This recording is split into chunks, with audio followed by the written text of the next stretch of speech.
On en vient à la colère d'un instituteur condamné à tort pour le viol d'une fillette de 4 ans en novembre 2016.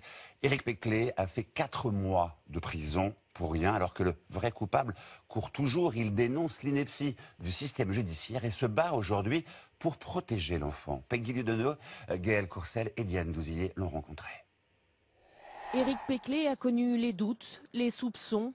Il a connu la prison pendant 4 mois, l'injustice aussi, vécue par toute une famille soudée. Ça a été physiquement, on pensait qu'on ne tiendrait même pas, que le corps n'est pas capable de subir les choses qu'on a eu à subir. En novembre 2016, cet instituteur est mis en examen et écroué, accusé du viol d'une enfant de 4 ans, son élève. Pourtant, quelques mois plus tard, il est finalement mis hors de cause et obtient le statut de témoin assisté. Néanmoins, Éric Péclé continue son combat pour la vérité, mais aussi pour éviter un autre drame. J'attends évidemment un non-lieu définitif pour pouvoir reprendre vraiment une vie normale. Mais au-delà de ça, il y a l'idée qu'on a identifié depuis le début le véritable auteur du viol. Et donc on est là à pas comprendre et à se dire mais alors qu'est-ce qu'il faut faire pour attirer l'attention sur le fait qu'une enfant est auprès d'un proche qui abuse d'elle.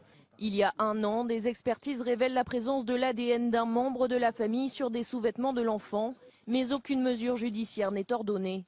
Maître Grimaud représente une association de protection de l'enfance. Elle estime être en face d'une situation d'urgence. Cette petite fille que j'estime aujourd'hui en danger dans son milieu intrafamilial, puisque des éléments d'expertise du dossier démontrent que, notamment encore au mois de juin 2017, elle présentait des lésions sur le corps, laissant craindre à des maltraitances physiques et sexuelles, et qu'aujourd'hui on ne peut pas admettre que ses proches de la famille ne soient pas mis en examen dans ce dossier.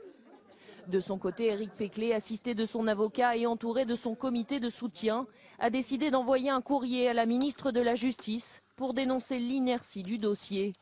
Contacté, le parquet de Dijon précise que l'instruction est toujours en cours, mais que de nouvelles investigations sont menées.